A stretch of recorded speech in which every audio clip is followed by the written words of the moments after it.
Hi dear friends, ఇప్పుడు మనం cocopeat మట్టి కలిపి అంటే ఒక మెన్యూలా తయారు చేసి మనం చిన్న చిన్న గ్లాసెస్లో కొన్ని విత్తనాలు నాటబోతున్నాం. ఇవన్నీ కూడా CMR విశాఖపట్నంలో కొన్న ఈ విత్తనాల ప్యాకెట్లన్నీ కూడా చాలా బాగా నాటుతాయి. క్వాలిటీ ఎక్కువ, చాలా విత్తనాలు ఆల్రెడీ మా పెరట్లో పాదులు వేసాము, అవి కూడా వచ్చాయి. ఇప్పుడు ఏంటంటే మనం జర్మినేషన్ అన్నమాట చేస్తాం. అంటే ఈ గ్లాసుల్లో ఇక్కడ తీసుకొచ్చినటువంటి ప్యాకెట్లో ఉన్నటువంటి విత్తనాలు నార్మల్ అంటే వరి నారు ఎలాగే నాటుతారో అంటే నారు వేయడం అన్నమాట, నథింగ్ బట్ నారు వేయడం. ఇలాంటి విత్తనాలు మనం గ్లాసుల్లో వేసి ఒక 3-4 days 1 weekలో ఉన్న తర్వాత మొలకలు వస్తాయి. ఈ మొలకలు వచ్చిన తర్వాత ఈ గ్లాస్తో పాటు అంటే గ్లాసెస్ని కట్ చేసి అలా మనం మట్టిలో వేసేస్తాం అన్నమాట. ఇప్పుడు మనం చేస్తున్నటువంటి కార్యక్రమం ఏంటంటే నారు వేయడం.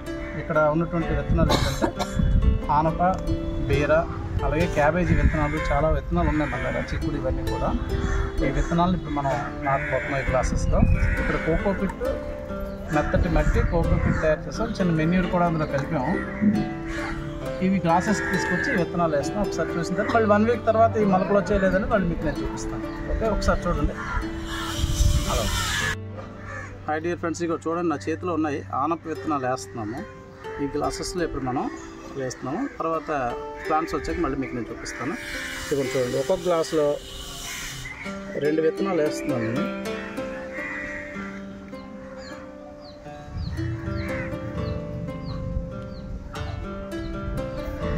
ఇవి మొక్కలుగా వచ్చిన తర్వాత ఈ పాదుని తీసుకెళ్ళి ఈ ఆనప మొక్కలు వస్తాయి కదా, మొలకలు వచ్చిన తర్వాత వీటిని తీసుకెళ్ళి మనం మట్టిలో వేస్తాం.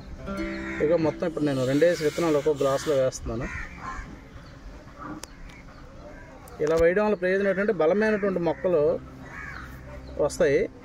ఈ మొక్కలను కొద్దిగా బలంగా అంటే చిన్నపిల్లల్ని మనం ఇంక్యుబేటర్లో పెట్టి ఇంటికి తీసుకొస్తాం కదా, అలా అన్నమాట. వీటి బలం వచ్చాక మళ్ళీ మనం భూమిలో నాటితే చక్కగా ఇవి ఎదగడానికి అవకాశం ఉంటుంది. డైరెక్ట్గా మనం భూమిలో వేసాం అనుకోండి, ఈ సాయిల్ కరెక్ట్గా ఉండకపోవడం, ఈ కోకోపిట్ మెట్టలో కలపడం వల్ల మెత్తగా ఉంటుంది, ఇవి మొలకెత్తడానికి అవకాశం ఉంటుంది. తగినటువంటి వాతావరణంలో వీటిని మన గ్లాసులను కూడా మార్చుకోవచ్చు.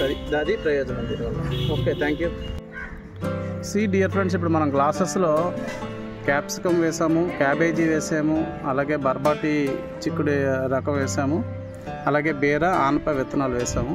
ఇవన్నీ కూడా కోకోపిట్ విత్ స్మూత్ మట్టితో కలిపి వేసాము, చిన్న మెన్యూర్ కూడా కలిపాము. వీటిని మనం నారు కింద పెంచి తర్వాత మొక్కలుగా వచ్చిన తర్వాత మనం షిఫ్ట్ చేస్తాం నేలలోకి. చూద్దాం, లెట్ us see.